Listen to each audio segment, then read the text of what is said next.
Good morning friends, welcome to shorthand helpline. Morning steno में आप सभी का स्वागत है।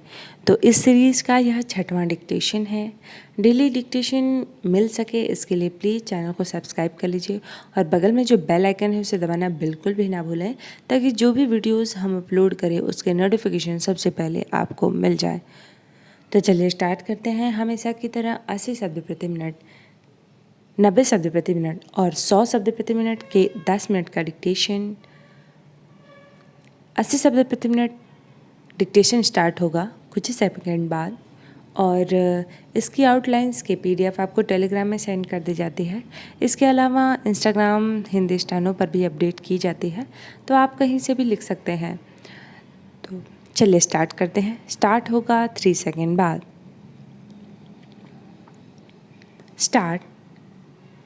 खेतों में फसलों के अवशेष यानी पराली को जलाने से रोकने के लिए केंद्र सरकार का सक्रिय होना समय की मांग है, क्योंकि इस माह के आखिर तक उसे जलाए जाने का सिलसिला कायम हो सकता है। यदि ऐसा हुआ तो उत्तर भारत के एक बड़े हिस्से में वायु प्रदूषण का गंभीर रूप लेना तय है। वैसे तो केंद्र सरकार का हर साल इसके लिए जतन करती है कि राज्य सरकारें और खासकर पंजाब, हरियाणा, राजस्थान और उत्तर प्रदेश की सरकारें किसानों को पराली जलाने से रोकें, लेकिन वे ऐसा मुश्किल से ही कर पाती हैं। यह तब है जब बीते कई सालों से राज्य सरकारों को इसके लिए कहा जा रहा है कि वे ऐसे प्रबंध करें जिससे किसान अपने खेतों में पराली न जलाएं। जिस तरह राज्य सरकारें पराली प्रबंधन में नाकाम हैं, उसी तरह किसान भी फसलों के अवशेष जलाए जाने से होने वाले नुकसान से परिचित होने के बावजूद उसे जलाना ही बेहतर समझते हैं।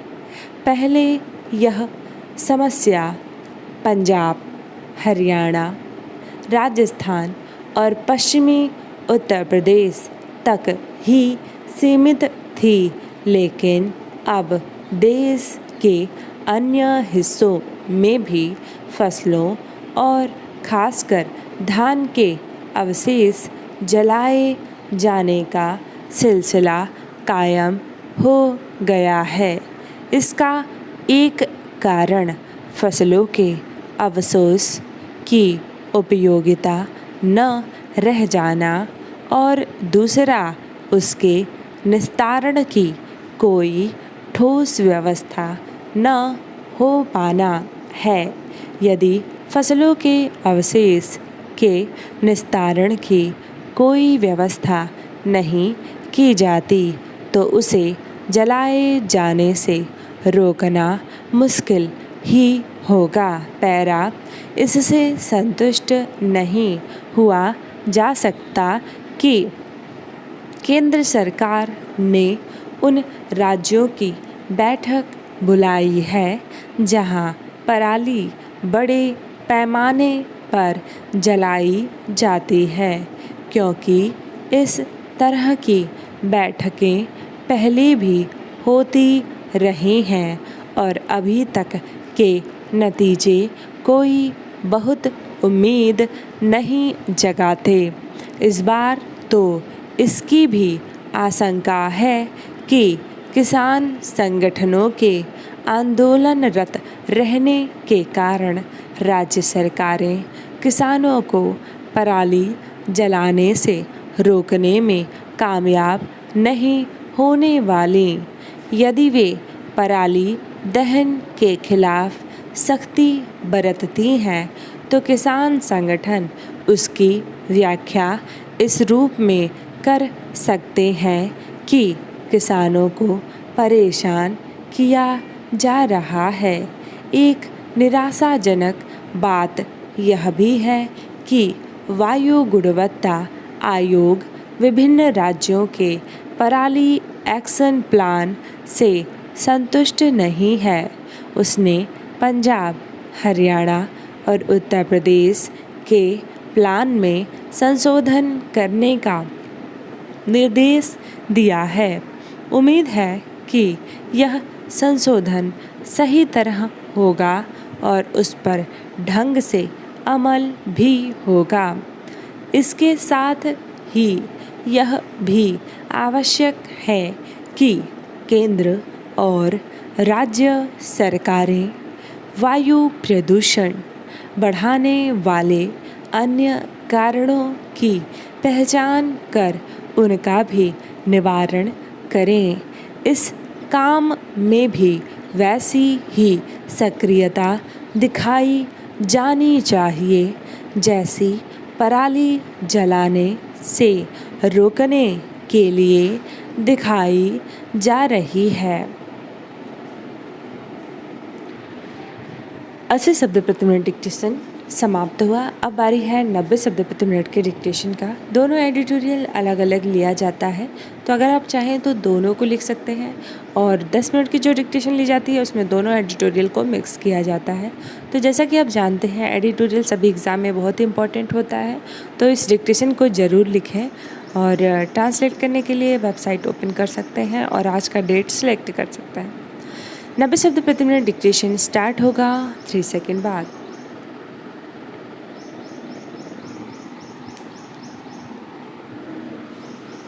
स्टार्ट।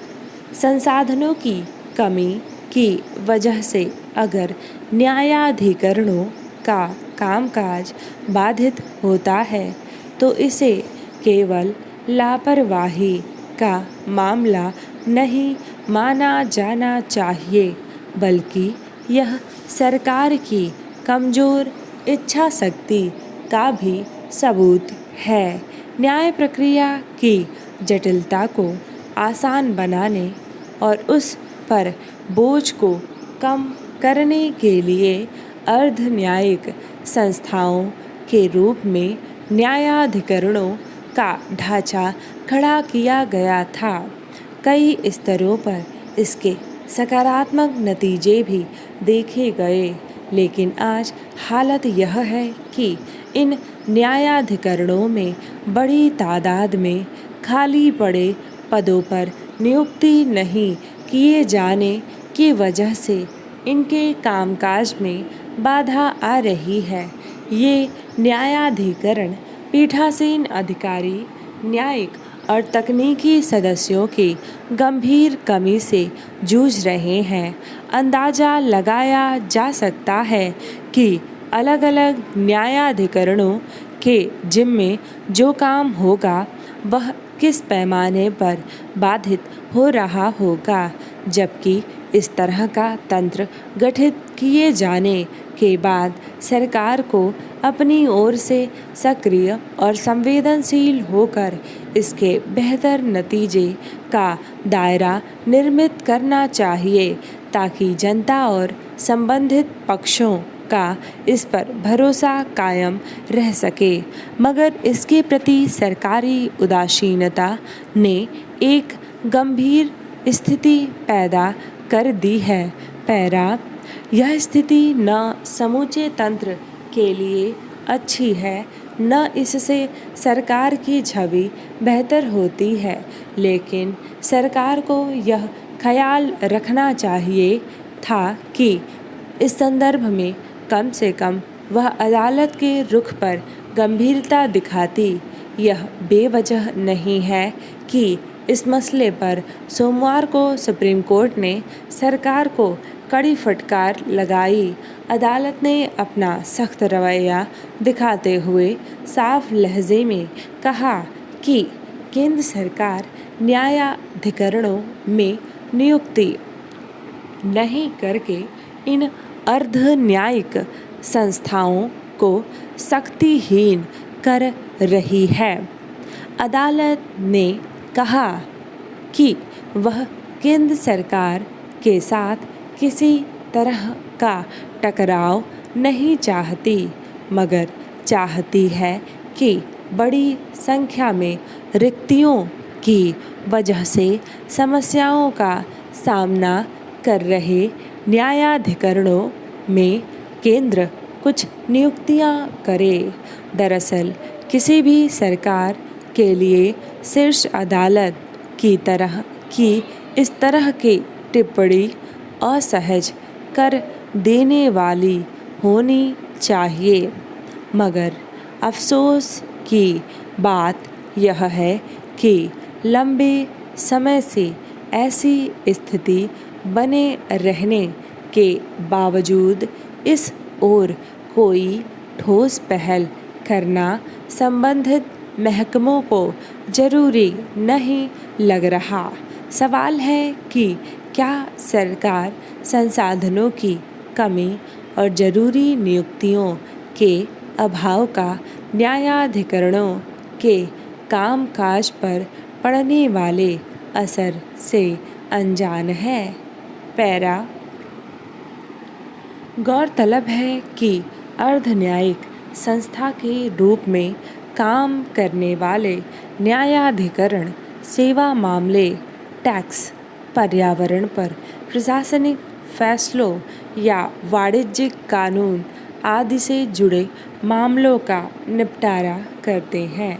मौजूदा समय में 19 न्यायाधिकरण काम कर रहे हैं, जिनका प्राथमिक मकसद विशेषज्ञों की भागीदारी और तत्परता से फैसले करके न्याय दिलाने की प्रक्रिया को आसान और सुव्यवस्थित करना है।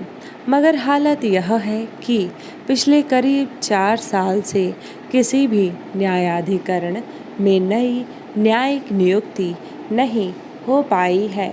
राष्ट्रीय कंपनी लॉ न्यायाधिकरण, ऋण वसूली न्यायाधिकरण, दूरसंचार विवाद समाधान एवं अपील अधिकरण जैसे कई अपीलीय न्यायाधिकरणों में लगभग 250 पद खाली पड़े हुए हैं।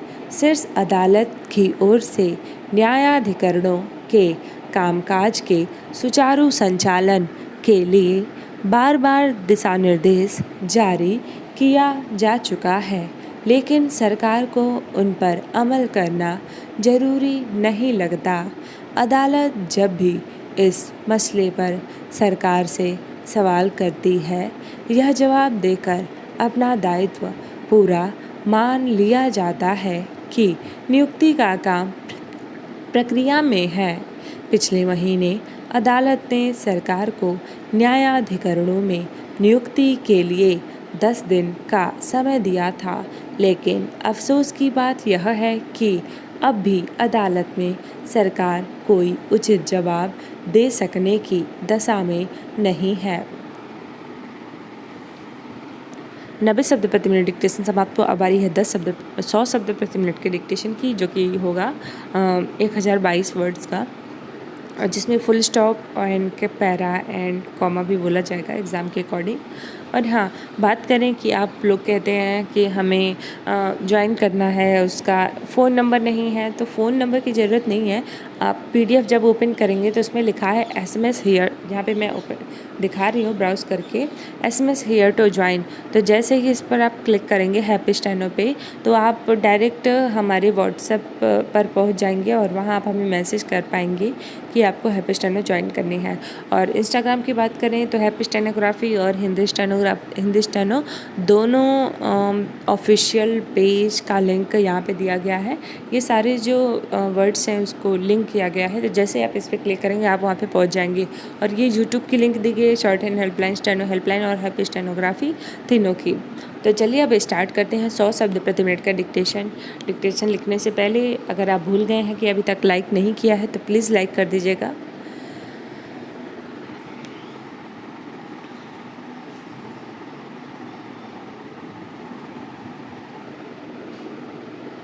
सौ शब्द प्रति मिनट डिक्टेशन स्टार्ट होगा 4 सेकेंड बाद।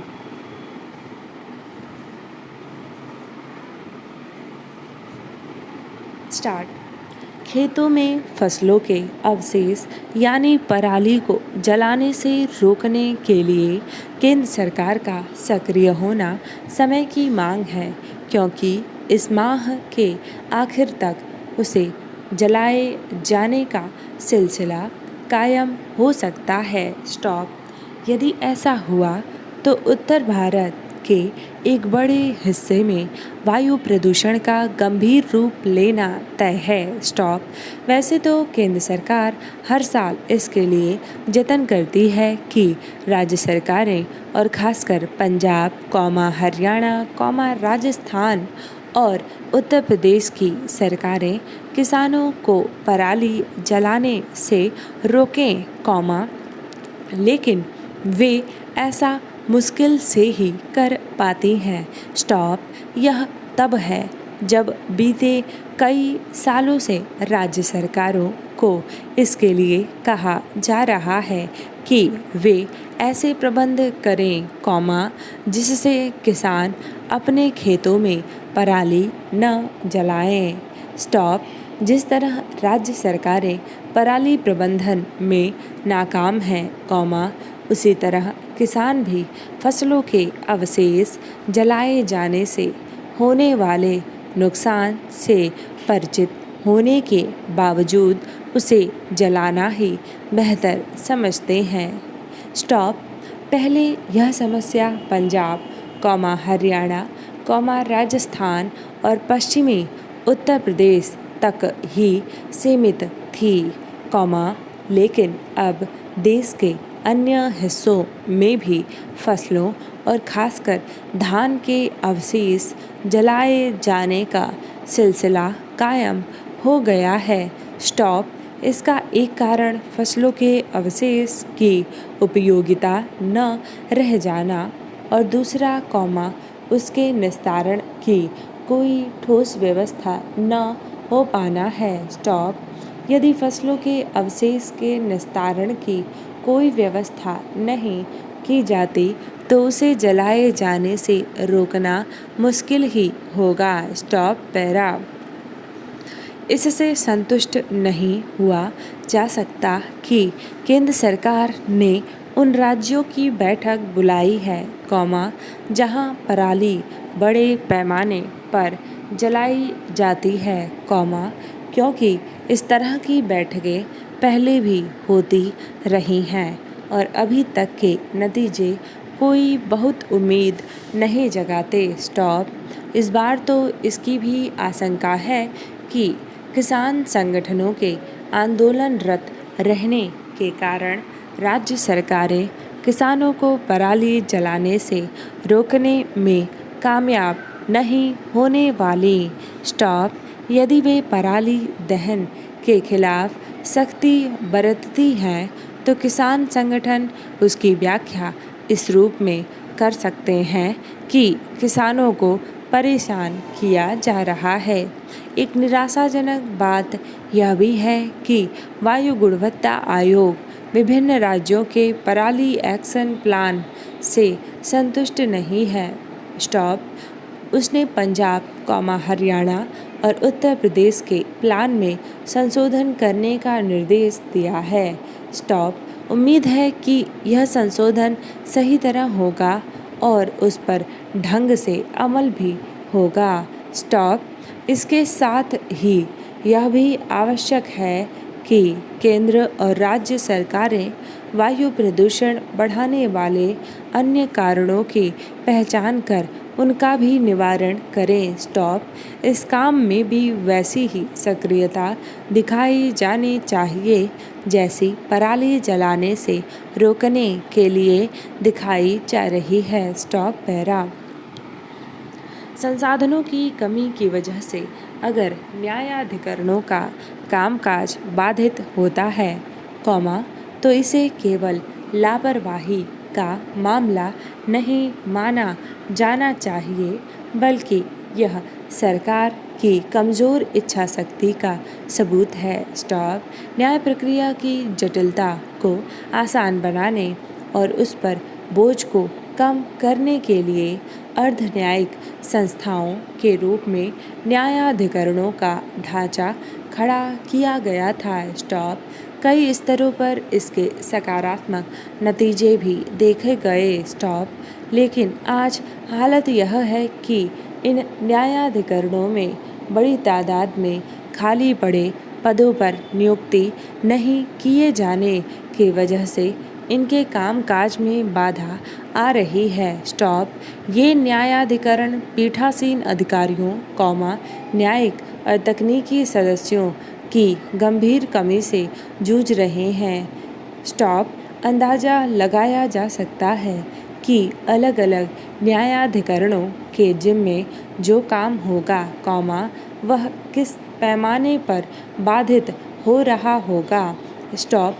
जबकि इस तरह का तंत्र गठित किए जाने के बाद सरकार को अपनी ओर से सक्रिय और संवेदनशील होकर इसके बेहतर नतीजों का दायरा निर्मित करना चाहिए था, ताकि जनता और संबंधित पक्षों का इस पर भरोसा कायम रह सके। स्टॉप। मगर इसके प्रति सरकारी उदासीनता ने एक गंभीर स्थिति पैदा कर दी है। स्टॉप। पैरा। यह स्थिति न समूचे तंत्र के लिए अच्छी है, न इससे सरकार की छवि बेहतर होती है। स्टॉप। लेकिन सरकार को यह ख्याल रखना चाहिए था कि इस संदर्भ में कम से कम वह अदालत के रुख पर गंभीरता दिखाती। स्टॉप। यह बेवजह नहीं है कि इस मसले पर सोमवार को सुप्रीम कोर्ट ने सरकार को कड़ी फटकार लगाई। स्टॉप। अदालत ने अपना सख्त रवैया दिखाते हुए साफ लहजे में कहा कि केंद्र सरकार न्यायाधिकरणों में नियुक्ति नहीं करके इन अर्ध न्यायिक संस्थाओं को शक्तिहीन कर रही है। अदालत ने कहा कि वह केंद्र सरकार के साथ किसी तरह का टकराव नहीं चाहती, मगर चाहती है कि बड़ी संख्या में रिक्तियों की वजह से समस्याओं का सामना कर रहे न्यायाधिकरणों में केंद्र कुछ नियुक्तियां करे। स्टॉप। दरअसल, किसी भी सरकार के लिए शीर्ष अदालत की तरह की इस तरह की टिप्पणी असहज कर देने वाली होनी चाहिए, मगर अफसोस की बात यह है कि लंबे समय से ऐसी स्थिति बने रहने के बावजूद इस ओर कोई ठोस पहल करना संबंधित महकमों को जरूरी नहीं लग रहा। स्टॉप। सवाल है कि क्या सरकार संसाधनों की कमी और जरूरी नियुक्तियों के अभाव का न्यायाधिकरणों के कामकाज पर पड़ने वाले असर से अनजान है? पैरा। गौरतलब है कि अर्धन्यायिक संस्था के रूप में काम करने वाले न्यायाधिकरण सेवा मामले, टैक्स, पर्यावरण पर प्रशासनिक फैसलों या वाणिज्यिक कानून आदि से जुड़े मामलों का निपटारा करते हैं। स्टॉप। मौजूदा समय में 19 न्यायाधिकरण काम कर रहे हैं, जिनका प्राथमिक मकसद विशेषज्ञों की भागीदारी और तत्परता से फैसले करके न्याय दिलाने की प्रक्रिया को आसान और सुव्यवस्थित करना है। स्टॉप। मगर हालत यह है कि पिछले करीब 4 साल से किसी भी न्यायाधिकरण में नई न्यायिक नियुक्ति नहीं हो पाई है। स्टॉप। राष्ट्रीय कंपनी लॉ न्यायाधिकरण, ऋण वसूली न्यायाधिकरण, दूरसंचार विवाद समाधान एवं अपील अधिकरण जैसे कई अपीलीय न्यायाधिकरणों में लगभग 250 पद खाली पड़े हुए हैं। शीर्ष अदालत की ओर से न्यायाधिकरणों के कामकाज के सुचारू संचालन के लिए बार बार दिशा निर्देश जारी किया जा चुका है, लेकिन सरकार को उन पर अमल करना जरूरी नहीं लगता। स्टॉप। अदालत जब भी इस मसले पर सरकार से सवाल करती है, यह जवाब देकर अपना दायित्व पूरा मान लिया जाता है कि नियुक्ति का काम प्रक्रिया में है। स्टॉप। पिछले महीने अदालत ने सरकार को न्यायाधिकरणों में नियुक्ति के लिए 10 दिन का समय दिया था। स्टॉप। लेकिन अफसोस की बात यह है कि अब भी अदालत में सरकार कोई उचित जवाब दे सकने की दिशा में नहीं है।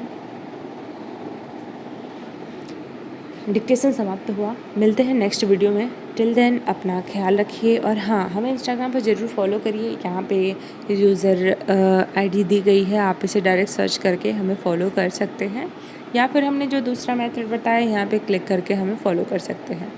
मिलते हैं नेक्स्ट वीडियो में। टिल देन अपना ख्याल रखिए। धन्यवाद।